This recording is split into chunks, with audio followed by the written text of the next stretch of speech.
ये कहते हुए नहीं सुना होगा कि हम सनातनी ये धन सतगुरु वाले हैं, हम सनातनी ये राधा स्वामी वाले हैं, हम सनातनी ये कबीर पंथी हैं, है ना, हम सनातनी ये रामपाल वाले हैं। आपने किसी को ऐसा कहते हुए नहीं सुना होगा, लेकिन अनेक हिंदुओं को ये कहते हुए सुना होगा हम सनातनी है, ये आर्य समाजी हैं। इसका मतलब कि आर्य समाजी सनातनी नहीं होते।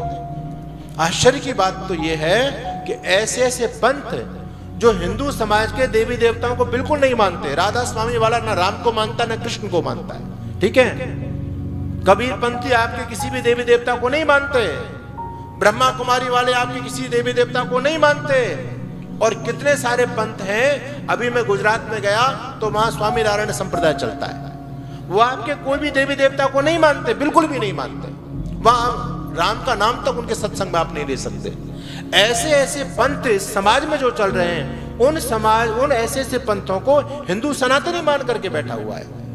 और जो आर्य समाज सबको मानता है, राम को, कृष्ण को, शिव जी को, शंकर जी को, सबको मानता है, उस आर्य समाज को सनातनी, हमारे पौराणिक भाई सनातनी नहीं मानते। कितना बड़ा षड्यंत्र है ये। तो जानबूझ करके हमको समाज से दूर हटाया जा रहा है और हमसे लोगों को दूर किया जा रहा है दुष्प्रचार करके। याद रखना, जब समाज में किसी का बाल मांगा कोई नहीं कर पाता है ना, धन से, शक्ति से, विद्या से, बुद्धि से, जब किसी की बराबरी नहीं कोई कर पाता है तो उसको फिर बदनाम किया जाता है, उसके ऊपर लांछन लगाए जाते हैं। ये समाज का एक स्वभाव है। यही दुर्घटना आर्य समाज के साथ घटित हुई है। जब पौराणिक, पंडे और विधर्मी लोग मिलकर के दोनों लोग आर्य समाज के सामने नहीं टिक पाए, ना तर्कों से, ना युक्ति, ना प्रमाण, सारे फेल हो गए उनके। तब क्या करें, उन्होंने आर्य समाज के बारे में दुष्प्रचार करना शुरू किया। उन्होंने आर्य समाज के बारे में समाज में लांछन लगा करके आर्य समाज को बदनाम करने का काम किया है। इसलिए मैं कहता हूं इस आर्य समाज को आप समझें। आर्य समाज है तो सनातन धर्म है, ये पक्की बात है। हम पर यह आरोप लगाया जाता है कि आर्य समाज के लोग तो मूर्ति का खंडन करते हैं, है ना। यहां मेरी जितनी माताएं बहनें बैठी हैं, हो सकता है सभी आर्य समाज के बैकग्राउंड से ना हो, सत्संग में आ गई हो आप लोग, और हमारे जितने भी धर्म प्रेमी सज्जन बैठे हैं, एक बात बड़े खुले दिमाग से सोचना आप लोग। मैं ये नहीं कहता कि आप यहां सत्संग में आए तो मेरी बात को मानो, आप खुले दिमाग से सोचो, आप सबके पास में बुद्धि है। मेरी बात यदि आपको कोई ऐसी अप्रासंगिक लग रही है तो आप मेरे से पूछ सकते हो, प्रश्न कर सकते हो, लेकिन आप सुनिए मेरी बात को, धैर्य से सुनिए। हम पर आरोप लगाते हैं कि आर्य समाज के लोग मूर्ति पूजा का खंडन करते हैं। अच्छा मुझे एक बात बताओ, आर्य समाज के लोग तो मूर्ति की पूजा नहीं करते, करते हैं कोई नहीं करता। ना आर्य समाज के लोग मूर्ति बनाते, ना घर में लाते, ना घर में ला करके उसको भोग लगाते, ना उसका पूजन करते। मूर्ति बनाने वाले भी दूसरे लोग हैं, अब तो मुसलमान भी खूब बना रहे हैं मूर्ति बनाने वाले दूसरे हैं और लाने वाले अपने पौराणिक बंधु हैं। 9-10 दिन तक खूब गणपति बाप्पा की पूजा चलती है घर के अंदर, अनेक प्रकार के भोग लगाए जाते हैं, और 9-10 दिन जब हो जाते हैं तो फिर गणपति बाप्पा की क्या दुर्गति की जाती है, घर से उठा करके और नगर पालिका के कूड़े के ढेर पर उनको फेंक दिया जाता है, या किसी गंदे नाले में फेंक दिया जाता है। अच्छा बताओ, ना तो किसी आर्य समाजी ने मूर्ति बनाई गणपति बाबा की, ना कोई आर्य समाजी उसको खरीद करके लाया, ना किसी आर्य समाजी ने अपने 10 दिन तक घर में रख करके उसकी पूजा की, और ना किसी आर्य समाजी व्यक्ति ने उस मूर्ति को उठा करके नाले में फेंक दिया। आर्य समाजी ने बिल्कुल काम नहीं किया। सारे के काम सारे के सारे पौराणिक लोगों ने काम किए, लेकिन आरोप हमारे सिर पर मढ़ दिया गया, अरे ये तो मूर्ति का खंडन करते हैं। हमने कब मूर्ति का खंडन किया बताइए? चिंतन करने की आवश्यकता है। एक षड्यंत्र चल रहा है आर्य समाज से दूर करने का। इससे गलत फहमी को आप अपने दिमाग से निकालिए। आर्य समाज है तो सनातन धर्म है। सनातन धर्म के मूल को आप समझना चाहते हो तो आप आर्य समाज को समझो, सत्यार्थ प्रकाश को पढ़ो, आपको पता चलेगा कि सनातन धर्म क्या है। पंडित मदन मोहन मालवीय हिंदू समाज के कितने बड़े नेता थे। हिंदुत्व के लिए उन्होंने जीवन जिया, कितना संघर्ष किया। स्वामी श्रद्धानंद जी के साथ में मिलकर के उन्होंने काम किया, और आपको पता है अखिल भारतीय हिंदू शुद्धि सभा की स्थापना की किन्होंने की थी? पंडित मदन मोहन मालवीय और स्वामी श्रद्धानंद जी ने आगरा के अंदर अखिल भारतीय हिंदू शुद्धि सभा की स्थापना की, जिस शुद्धि सभा के माध्यम से लाखों अपने जो हिंदू भाई विधर्मी मुसलमान बन गए थे उनकी वापसी, घर वापसी कराई स्वामी श्रद्धानंद ने, पंडित मदन मोहन मालवीय ने। तो हिंदू समाज के बहुत बड़े नेता थे पंडित मदन मोहन मालवीय। जब पंडित मदन मोहन मालवीय का अंतिम समय था तो लोग उनसे मिलने के लिए काशी में पहुंचते हैं। और लोग बड़े हताश निराश हैं, क्योंकि कितना बड़ा रहनुमा हमारा अब हमारे बीच से जा रहा है। लोगों ने पंडित जी से कहा, पंडित जी महाराज आपने पूरा जीवन हिंदुत्व की रक्षा के लिए लगा दिया, आज अब आपका अंतिम समय, आप दुनिया से चले जाओगे, लेकिन ये तो बताओ कि आपके बाद में हमारी रक्षा कैसे होगी, हमारी रक्षा कौन करेगा। पंडित मदन मोहन मालवीय अपने तकिए के नीचे से एक पुस्तक निकालते हैं, सत्यार्थ प्रकाश, और उसको लोगों को देते हुए कहते हैं, ये मैं तुमको देता हूं, ये सत्यार्थ प्रकाश तुम्हारे सनातन धर्म, तुम्हारी हिंदू जाति की रक्षा करेगा। जब तक सत्यार्थ प्रकाश तुम्हारे पास में है, तब तक कोई तुम्हारे धर्म और संस्कृति पर कीचड़ नहीं उछाल सकता है। इसलिए हर हिंदू अपने घर के अंदर सत्यार्थ प्रकाश को पढ़े और रखे। ये वक्तव्य है पंडित मदन मोहन मालवीय का। मेरे से भी एक व्यक्ति ने पूछा, ऐसा कहां लिखा है? आर्य समाज के बड़े विद्वान थे, बोले कहां लिखा है? मैंने प्रमाण दिया। मैंने कहा ये बात किसी आर्य समाजी विद्वान की पुस्तक में नहीं है, ये बात एक पौराणिक व्यक्ति ने अपनी पुस्तक में लिखी है। और पुस्तक का नाम मैंने बताया, प्रकाशक का नाम बताया। उस प्रकाशक ने, एक पौराणिक व्यक्ति ने इस बात को लिखा है कि अंतिम समय में पंडित मदन मोहन मालवीय ने सत्यार्थ प्रकाश पढ़ने के लिए लोगों को प्रेरित किया था। इसलिए आज भी जो भी हिंदुत्व के बड़े बड़े ब्रांड नेता हैं, जो हिंदुत्व की सेवा में लगे हुए हैं, उनके साथ में आप यदि उनसे कभी बात करो, आपको अवसर मिले जीवन में, उनसे पूछना ये प्रेरणा आपको कहां से मिली है, तो सारे के सारे लोग सत्यार्थ प्रकाश और आर्य समाज की बात करते हैं। अभी हम फरीदाबाद के अंदर हमारा कार्यक्रम था, वहां सुरेश चौहान के पहुंचे, बहुत बड़े नेता हैं हिंदुत्व के, और वो उनका बहुत बड़ा टीवी चैनल सुदर्शन के नाम से चलता है, अपने हिंदुत्व के लिए बहुत बड़ा काम कर रहे हैं। वो इस बात को कह रहे थे, हम हिंदू लोगों के पास में आज वर्तमान समय में सबसे कोई प्रासंगिक, कोई तार्किक पुस्तक है जिससे हमारी हिंदुत्व की रक्षा हो सकती है, तो वो पुस्तक सत्यार्थ प्रकाश है। और मैं अपने जीवन में लगभग 3000 सत्यार्थ प्रकाश बांट चुका हूं, और अभी दिल्ली पुस्तक मेले से 30,000 की सत्यार्थ प्रकाश फिर लेकर के आया हूं। अभी दिल्ली में हमारा प्रोग्राम था, तो वहां बहुत बड़े हिंदुत्व के नेता, आप सब जानते हैं, जिनका नाम प्रवीण भाई तोगड़िया, बहुत बड़े नेता हैं। उनसे जब चर्चा हुई तो वो भी कह रहे हैं कि आज वर्तमान समय में आवश्यकता है कि सत्यार्थ प्रकाश को घर घर तक पहुंचाया जाए। ये कोई मामूली बात नहीं है, बहुत बड़ी बात है। और आपको इस बात पर गर्व होना चाहिए कि वो मसाला आपके पास में है, वो सौगात ऋषि आपको देकर के गए, जो दुनिया को एक मार्गदर्शन दे सकती है, दुनिया को दिशा दे सकता है, वो शास्त्र आपके पास में, वो सत्यार्थ प्रकाश आपके पास में है। इसलिए आर्य समाज को समझिए। अब तक आर्य समाज के विषय में दिमाग में जो गलत बातें पाली हुई हो, उन बातों को निकाल दो दिमाग से। बिल्कुल भ्रम है। जब तक व्यक्ति आर्य समाज में आता नहीं है, तब तक आर्य समाज के बारे में भरा रहता है। वो पता नहीं क्या क्या सोचता है, क्या क्या गलत कचड़ा उसके दिमाग में लोगों के द्वारा डाल दिया गया है। और जब वो आर्य समाज में आ जाता है, आर्य समाज को समझता है, तो फिर वो आर्य समाज का बन करके रह जाता है। थोड़ा सा व्यक्ति बुद्धि को खोल करके चले तो निश्चित रूप से, और देखो, जिस दिन व्यक्ति धर्म के क्षेत्र में बुद्धि को खोल करके काम करना शुरू कर देगा, उस दिन वो व्यक्ति आर्य समाजी ही बन जाएगा। आर्य समाजी और अन्य लोगों में अंतर क्या होता है? केवल एक क्षेत्र में अंतर है, धर्म के क्षेत्र में। ऋषि दयानंद जी महाराज ने तो धर्म के क्षेत्र में बुराइयां कुरीतियां बढ़ गई थी, सनातन धर्म में जो कूड़ा कबाड़ आ गया था, उसको दूर करने के लिए आर्य समाज की स्थापना की। और मैं आपको ये बताना चाहता हूं कि आज धर्म के क्षेत्र में हमारे दिमाग पर ताला लगा दिया गया है पाखंडी लोगों के द्वारा। हम उनसे कोई प्रश्न नहीं कर सकते, कुछ पूछ नहीं सकते, और हमसे कहते हैं कि तुम केवल श्रद्धा से श्रवण करो, सुनते रहो। धर्म केवल, अध्यात्म केवल सुनने का विषय है। अगर तुमने प्रश्न कर दिया तो तुम्हारा नाश हो जाएगा, डरा देते हैं हमको। तो हमारा कोई भी भागवताचार्य आपके प्रश्नों का जवाब नहीं देता, और किसी भागवताचार्य के पंडाल में किसी भी श्रद्धालु को प्रश्न पूछने का अधिकार होता ही नहीं है। कोई नहीं प्रश्न कर सकता है। ये काम तो केवल आर्य समाज के अंदर चलता है।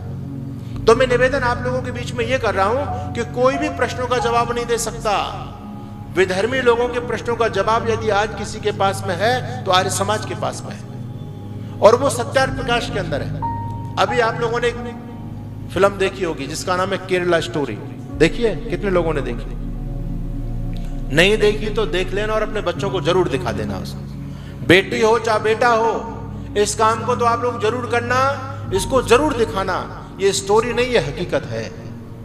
उस केरला स्टोरी को आप जब देखेंगे तो आपको जानकारी होनी चाहिए 32,000 हिंदू लड़कियां उनको कन्वर्ट करके विधर्मी लोग ले गए केरल के अंदर, और वो काम आज भी चल रहा है। ऐसा नहीं कि वो हो चुका, आज भी चल रहा है वो काम। और उनको ले जा करके उनको केवल बच्चा पैदा करने के लिए एक मशीन के रूप में प्रयोग किया गया। और जब उन्होंने उनको इस काम से जब घृणा होने लग गई, उन्होंने जब थोड़ा विरोध किया तो उनको काट करके उनके बॉडी के पार्ट्स को निकाल करके पार्ट्सों को बेच दिया, और सीरिया और यमन के जंगलों के अंदर उन 32,000 हिंदू बेटियों को दफना दिया गया। कितनी बड़ी दुर्घटना देश में घटित हुई, हमको आज तक पता नहीं है। हमको तो तब पता चलता है जब कुछ पर कोई सीरियल बन जाता, कुछ पे फिल्म बन जाता, अरे अरे ऐसा भी कभी हुआ था क्या, तब हमारी आंखें खुल गई, तब भी बहुत बड़ी सौभाग्य की बात है। लेकिन ये सब कुछ देखने के बाद हमारी आंख भी नहीं खुल पाती। उसमें किस प्रकार से हमारी बहन बेटियों को विधर्मी बनाया गया, आप उसको देखना। देखो कैसे कैसे प्रश्न करते हैं लोग, उन प्रश्नों का जवाब किसी भागवताचार्य पर नहीं मिलेगा, आर्य समाज के विद्वानों के पास में मिलेगा। क्या कहती है एक मुसलमान लड़की हिंदू लड़की से प्रश्न कर रही है, और सोचिए कल को कोई मुसलमान लड़की आपकी बेटी से प्रश्न कर दे तो आपकी बेटी क्या उसके प्रश्नों का जवाब दे पाएगी? पहला प्रश्न क्या है? पहला प्रश्न तो यह है कि कहती है तुम्हारा एक भगवान तो ऐसा है जिसको रोज नई गर्लफ्रेंड चाहिए, गर्लफ्रेंड बनाने से फुर्सत नहीं है उसको। कौन? कृष्ण के बारे में कह रही है। एक भगवान तुम्हारा ऐसा है जिसको तुम दुनिया का कर्ता धर्ता मानते हो, कहते हैं वो सारे संसार को चला रहे हैं। उसकी पत्नी की चोरी हो गई, और उसकी पत्नी को चोरी करके एक व्यक्ति ले गया, और उसको पता ही नहीं कि मेरी पत्नी कहां गई। जब वो दुनिया को बनाने वाला है तो क्या उसको पत्नी का पता नहीं होना चाहिए मेरी पत्नी कहां चली गई? और वो पत्नी की खोज में रोते फिर रहे हैं, और फिर उनको बंदर मिल गए, वानर। उन्होंने वानरों को अपनी पत्नी की खोज के लिए भेजा, और उन बंदरों को तुम पूछते हो। ये प्रश्न किया। एक भगवान तुम्हारा ऐसा है जिसकी पत्नी मर गई, अपनी पत्नी की डेड बॉडी लेकर के कंधे पर रख करके और जंगल जंगल भटकता फिर रहा है। ऐसे एक नहीं अनेक प्रश्न वो किया है। मुसलमान लड़कियों ने ऐसे अनेक प्रश्न आपकी बेटियों से किए हैं, आपकी बेटियों के पास में उनके एक भी प्रश्न का कोई जवाब नहीं। आखिर जब एक वो हिंदू लड़की मुसलमान बन के उसकी जब दुर्गति हो गई, और जैसे तैसे उसके सीधे दिन थे, वो कट नहीं पाई, सूटकेस के अंदर बंद नहीं हो पाई, सौभाग्य से बच गई और उनके चंगुल से निकल गई। जब अपने चंगुल से निकल करके वो जब मुसलमान जो हिंदू लड़की मुसलमान बन गई, तो देखो उसके मन में कितनी घृणा पैदा की। वो अपने बाप के मुंह पर थूक देती है, अपने बाप के मुंह पर थूक जाती है। और जब वो उनके चंगुल से निकली और उसको सच्चाई का पता चला, तो अपने बाप से माफी मांगती है, और एक बात बहुत अच्छी कहती है। वो कहती है, पापा यदि काश तुमने हमको धर्म की जानकारी पहले दी होती तो हम कभी मुसलमान नहीं बनते। ये प्रश्न आपकी बेटी भी आपसे पूछे तो आपके पास कोई जवाब है इसका? बताओ, क्या हम अपने बच्चों को धर्म की जानकारी दे पा रहे हैं? आज कोई जानकारी नहीं। हमारे बच्चों को कुछ भी धर्म का ध भी नहीं पता, कोई भी उनको बहका सकता है। इसलिए आज वर्तमान समय चल रहा है। देखो, दो प्रकार का युद्ध होता है। एक युद्ध होता है शस्त्र का, और एक होता है शास्त्र का। शस्त्र से युद्ध का समय अब जा चुका है, तोप तलवारों से वैसी लड़ाई नहीं होती है ना। अब क्या है, अब शास्त्र की लड़ाई चल रही है। शास्त्र यानी बुद्धि बल से, विचारधारा से दूसरे की विचारधारा से को प्रभावित करना, दूसरे की विचारधारा को मानने वाले व्यक्ति को अपनी विचारधारा के अंदर समाहित करना। और इस ये विचारधारा की जंग, ये शास्त्र की लड़ाई शस्त्र की लड़ाई से भी ज्यादा खतरनाक होती है। ध्यान रखना, तोप और तलवारों की लड़ाई ज्यादा कारगर नहीं होती। तोप और तलवार जो प्रहार नहीं कर पाते, जो विचार प्रहार कर जाते हैं। क्या कारण था? एक छोटा सा बच्चा, बाल हकीकत राय, 13 साल का बच्चा, और धर्म के लिए अपनी गर्दन कटा देता है। क्यों जी? तोप और तलवारों से डरा नहीं वो बच्चा, उसके अंदर वैचारिक शक्ति थी, विचार उसके पास में थे। वो धर्म के लिए मर गया, बोटी बोटी कट गया, लेकिन धर्म से समझौता नहीं किया। तोप और तलवारों से डरा नहीं। यदि उसके अंदर विचार आपने दिए हैं तो वो किसी से भी भिड़ सकता है। तो सबसे बड़ी लड़ाई विचार की लड़ाई होती है, और आज विचारों की लड़ाई धरती पर चल रही है। एक 7 समुंदर पार से ईसाई जाकर के आपके देश में आपके भाइयों को 11-11 लाख रुपए दे करके अपनी विचारधारा में मिला रहे हैं या नहीं मिला रहे? बोलो, मिला रहे हैं या नहीं मिला रहे? जेब का पैसा खर्च कर रहे हैं, अपनी जान को हथेली पे लेकर के घूम रहे हैं वो लोग, लेकिन फिर भी पैसा खर्च करने के बावजूद भी अपनी विचारधारा में मिलाने के लिए कितना बड़ा रिस्क लेकर के काम कर रहे हैं। मुसलमान लोगों को देखो, वो भी आपको अपनी विचारधारा में मिलाना चाहते हैं, क्रिश्चियन आपको अपनी विचारधारा में मिलाना चाहते हैं। तो आज का समय में विचारधारा की लड़ाई है। अगर आप इस विचारधारा की लड़ाई में विजय प्राप्त करना चाहते हो, इसको फतेह करना चाहते हो, तो आपकी विचारधारा स्ट्रांग होनी चाहिए। आज मेरे से बहुत सारे लोग कहते हैं स्वामी जी अब खंडन मंडन बंद कर दो, अब हम वैसे बहुत कम रह गए हैं और आपस में खंडन करते रहेंगे तो ये विधर्मी हमको चाट जाएंगे, खा जाएंगे, इसलिए अब एकता की आवश्यकता है। मैंने कहा बिल्कुल आपकी बात ठीक है, एकता की आवश्यकता है, लेकिन मेरे मित्र मुझे एक बात तो बताओ, माला आप लोगों ने देखी है, माला के मन के होते हैं, वो मन के यदि बिखरे हुए उन मनकों को यदि एक माला में आपको बांधना है तो किसकी आवश्यकता पड़ेगी? धागे की आवश्यकता पड़ेगी, मजबूत धागा चाहिए आपको, है? फूलों की माला बना रहे हो तो उस माला के लिए आपको धागा चाहिए, वो धागा बहुत मजबूत होना चाहिए, टूटे नहीं। तो आप सबको एक तो करना चाहते हो, पर एक किस मुद्दे पर करोगे ये तो बताओ। अगर आपकी विचारधारा में दम है तो आप एक हो सकते हो, आपको साबित करना पड़ेगा। आप किसी को समझाने के लिए चले गए, मान लीजिए कोई व्यक्ति कन्वर्ट हो रहा है, अपने धर्म की शिक्षा, आपके धर्म को छोड़ करके दूसरे धर्म में जा रहा है, और आप उसके पास में गए तो आप क्या बताओगे? अपनी श्रेष्ठता साबित करोगे नहीं करोगे उसके सामने? और अपनी श्रेष्ठता कैसे साबित करोगे? कि हम हमारा खान पान अच्छा, हम कपड़े अच्छे पहनते हैं, हमारे पास घर मकान अच्छा है, ऐसे बताओगे क्या? आप ये कहोगे कि हमारी संस्कृति कितनी महान है, हमारे सिद्धांत कितने उच्च हैं। आप अपनी विचारधारा के द्वारा ही उस व्यक्ति को रोक सकते हो। तो आज की धरती पर जंग चल रही है, विचारधाराओं की लड़ाई चल रही है, और आपके जो हिंदू धर्म के नाम से जो विचारधारा समाज में प्रसारित की जा रही है, इस विचारधारा में अब कोई दम नहीं है, पूरी खोखली हो चुकी है। इस विचारधारा को मान करके निश्चित रूप से आने वाले समय में आपके बच्चे या तो विधर्मी बन जाएंगे या आपके बच्चे नास्तिक बन जाएंगे। हमारे पास में सबसे उत्कृष्ट, सबसे जो टिकाऊ मजबूत विचारधारा है वैदिक विचारधारा, वेद की विचारधारा। और ये वेद की विचारधारा किसके पास में है?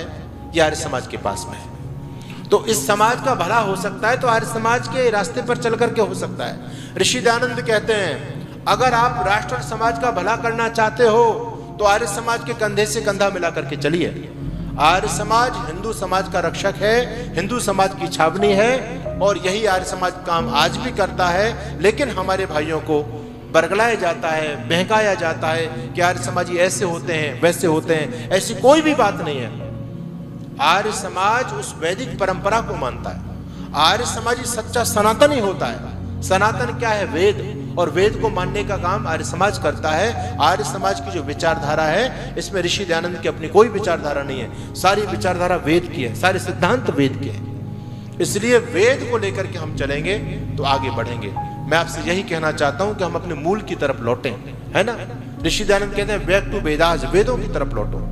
आज वेदों को लोग भूल गए।